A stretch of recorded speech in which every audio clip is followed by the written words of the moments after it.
आज आपण सोडवणार आहोत इरा सेशन MSCIT इरा सेशन 19. सगळ्यात पहिले आपल्याला सेशनचा परिचय पाहून घ्या. त्यानंतर इथे ऑफिस स्किल्समध्ये यायचं आहे. ऑफिस स्किल्समध्ये आल्यानंतर बघा या ठिकाणी आपल्याला पहिलं नॉलेज चेक इथे दिलेलं आहे. तर पहिल्या नॉलेज चेकवर क्लिक करा आणि त्यानंतर यातून आपल्याला स्टार्ट करायचं आहे.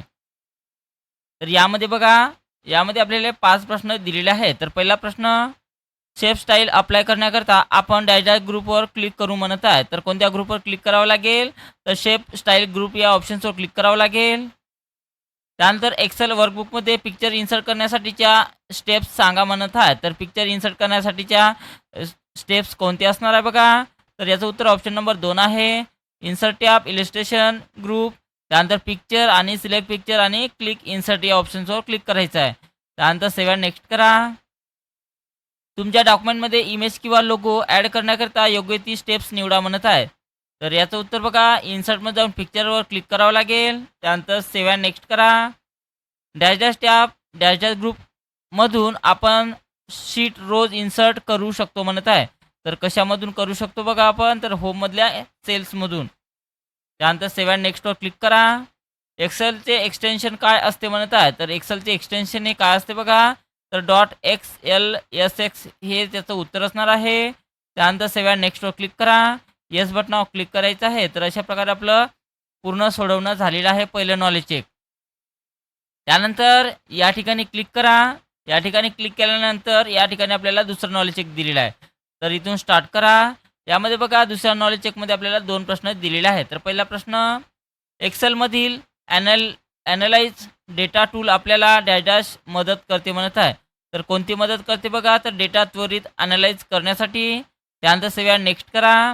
यात एक्सेलचे कोणते फीचर दिसून येते म्हणत आहे? तर यामध्ये बघा आपल्याला एक्सेलचे कोणते फीचर आपल्याला दिसून येत आहे?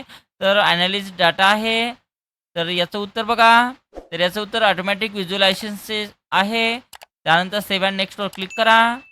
येस बटनावर क्लिक करा. तर अशा प्रकारे आपलं दुसरंसुद्धा नॉलेज चेक सोडवणं झालेलं आहे आणि या ठिकाणी आपला स्कोर्स पूर्ण आलेला आहे.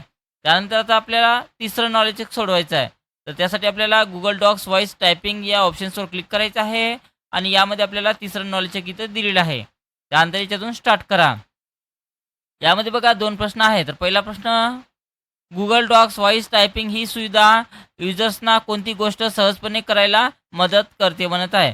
तर याचं उत्तर बघा, बोलून साध्या फॉर्मॅटिंग कमांडसह मजकूर टाईप करणे हे त्याचं उत्तर आहे. त्यानंतर सेव्ह अँड नेक्स्टवर क्लिक करा. जर Google Docs voice typing speech चुकीच्या प्रकारे रिकग्नाइज करत असेल तर कोणती AI टेक्नॉलॉजी व्यवस्थितपणे काम करत नसले पाहिजे म्हणत आहे? तर याचं उत्तर बघा, तर मशीन लर्निंग आहे. त्यानंतर सेव्ह अँड नेक्स्टवर क्लिक करा. त्यानंतर येस बटनावर क्लिक करायचं आहे. तर अशा प्रकारे आपलं तिसरंसुद्धा नॉलेज चेक या ठिकाणी सोडवणं झालेलं आहे. आता 3 नॉलेज चेक सोडवल्यानंतर पुढं आपल्याला सिम्युलेशन्स क्वेश्चन्स दिलेले आहेत. तर सिम्युलेशन्सवर क्लिक करा आणि यामधून आपल्याला स्टार्ट करायचं आहे. यामध्ये बघा 2 प्रश्न दिलेले आहेत सिम्युलेशनचे. तर इथून स्टार्ट करा.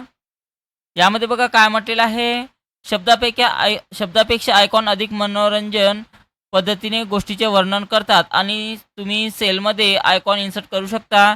त्यासाठी D5 सेल सिलेक्ट करा आणि कम्युनिकेशन पहिला आयकॉन इन्सर्ट करा म्हणत आहे. तर D5 मध्ये म्हणत आहे. तर D5 मध्ये क्लिक करा या ठिकाणी. त्यानंतर इन्सर्टवर जा. त्यानंतर आपल्याला काय घ्यायचं आहे, आयकॉनवर क्लिक करायचं आहे.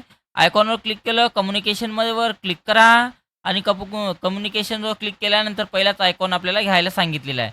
तर पहिल्याच आयकॉनवर क्लिक करा. त्यानंतर इन्सर्ट बटनावर क्लिक करायचं आहे. पाहू शकता अशा प्रकारे एक आयकॉन इथे इन्सर्ट झालेला आहे आणि अशा प्रकारे आपल्याला या प्रश्नाला सोडवायचं आहे. त्यानंतर 2 नंबरचा प्रश्न,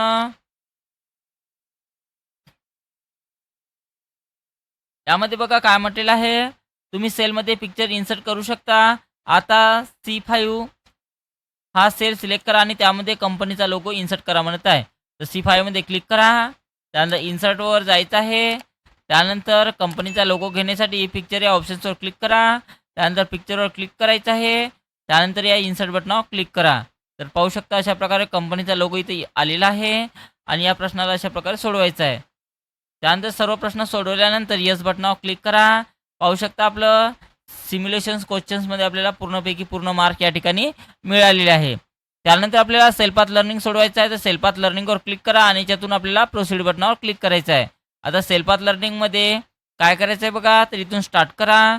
स्टार्ट केल्यानंतर सेल्फ पाथ लर्निंगमध्ये आपल्याला याच्यामध्ये 5 प्रश्न दिलेले आहेत. तर पहिला प्रश्न, मायक्रोसॉफ्ट एक्सेलमध्ये स्पार्कलाईन काय आहेत म्हणत आहे. तर स्पार्कलाईन काय असतात बघा, तर याचं उत्तर, तर स्पार्कलाईन काय आहे बघा, तर डेटा ट्रेंड्स व्हिज्युअली रिप्रेझेंट करण्यासाठी सेलमध्ये एम्बेडेड केलेले मिनिचर चार्ट्स आहे.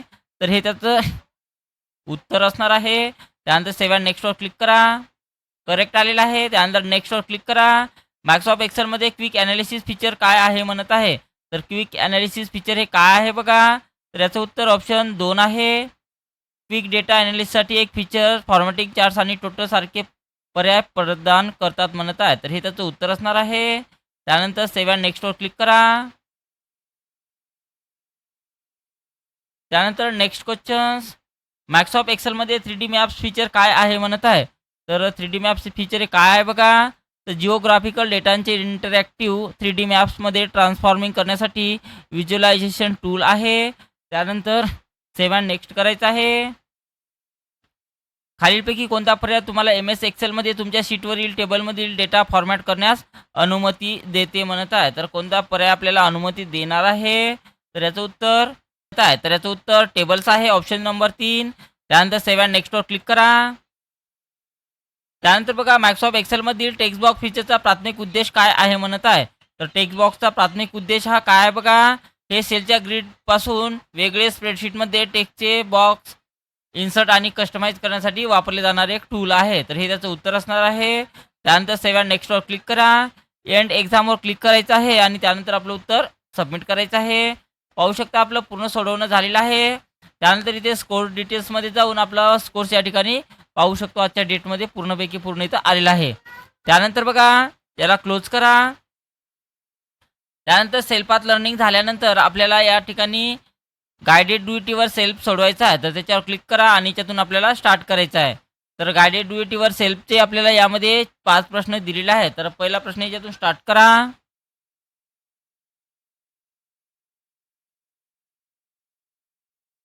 दाखवण्यात आलेल्या एक्सेल शीटमध्ये ओल शेप इन्सर्ट करण्यासाठी इन्सर्ट इलुस्ट्रेशन शेप याचा वापर करा म्हणत आहे. तर आपल्याला ओल नावाचा शेप घ्यायचा या शीटमध्ये. तर यासाठी आपल्याला इन्सर्ट टॅबवर जायचं आहे. त्यानंतर आपल्याला शेपमध्ये जा. शेपमध्ये गेल्यानंतर या ठिकाणी बेसिक शेपमध्ये आपल्याला इथे ओल नावाचा शेप दिलेला आहे. तर ड्रॅग करतो अशा प्रकारे काढायचा आहे आणि त्यानंतर आपलं उत्तर सबमिट करा. त्यानंतर त्याला ओके करायचं आहे. त्यानंतर नेक्स्ट क्वेश्चन्स लावायचा याच्यातून.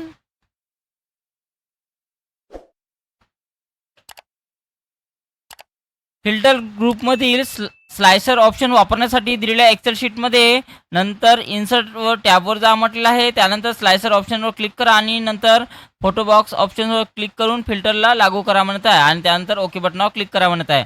तर यासाठी आपल्याला काय करायचं आहे बघा, तर इन्सर्ट टॅबवर जा. इन्सर्ट टॅबवर गेल्यानंतर फिल्टरच्या ग्रुपमधून स्लायसर घ्यायचा आहे आणि डायरेक्ट या फोटोवर क्लिक करा. त्यानंतर ओके बटनावर क्लिक करा आणि नंतर आपलं उत्तर सबमिट करायचं आहे. नेक्स्ट क्वेश्चन्स,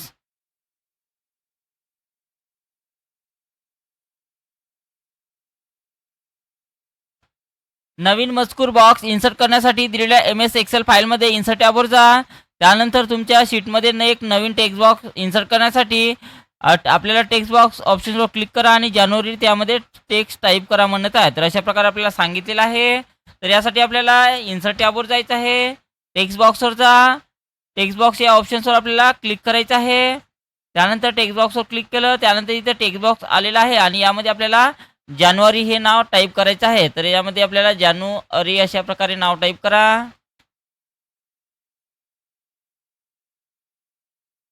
त्यानंतर आपलं उत्तर सबमिट करायचं आहे. नेक्स्ट क्वेश्चन्स,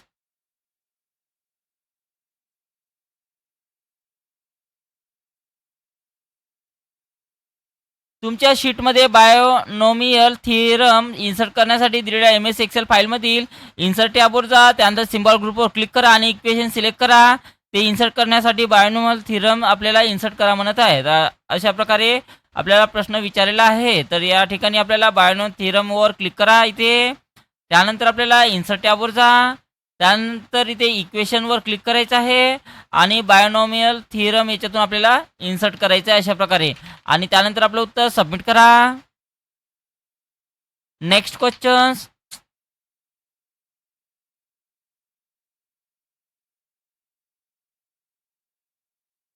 दिलेल्या एक्सेल वर्कबुकमध्ये पायवट टेबल वापरण्यासाठी टेबल सिलेक्ट करा आणि इन्सर्ट ऑप्शन्सवर जा.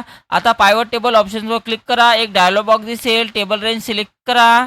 टेबल रेंज सिलेक्शन केल्यानंतर आपल्याला काय म्हणत आहे, त्यानंतर न्यू वर्कशीट ऑप्शनवर क्लिक करा आणि त्यानंतर ओके बटनावर क्लिक करा म्हणत आहे. तर अशा प्रकारे आपल्याला विचारलेलं आहे. तर यासाठी आपल्याला काय करायचं आहे, तर यासाठी आपल्याला इन्सर्ट टॅबवर जा. त्यानंतर याच्यातून आपल्याला पायवट टेबलवर क्लिक करा. त्यानंतर टेबलची रेंज सिलेक्शन करा म्हणत आहे. तर टेबलची रेंज आपण या टेबलची रेंज त्याला देणार आहोत.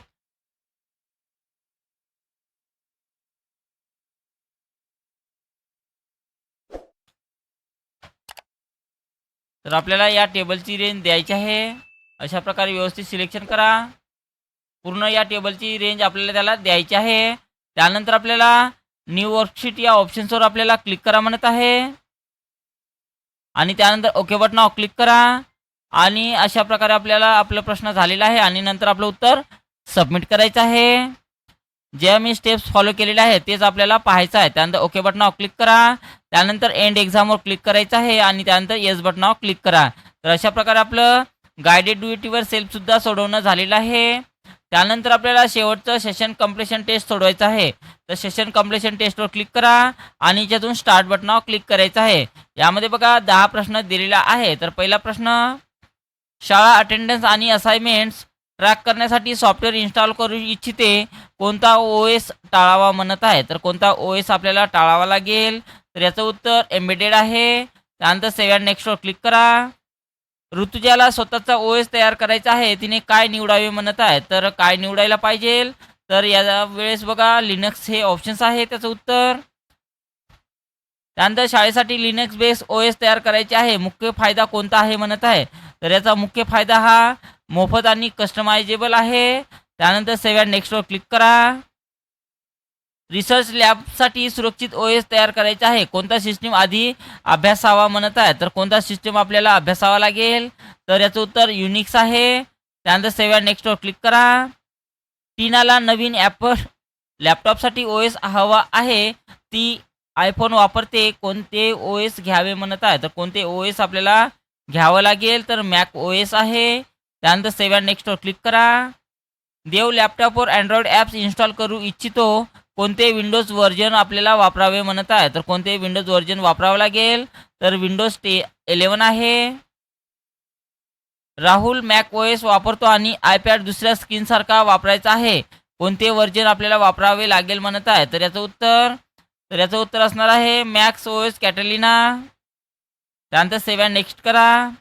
श्रेया रात्री मॅक OS मध्ये डार्क मोड लावते, कोणत्या व्हर्जनमध्ये हे आले आहे म्हणत आहे.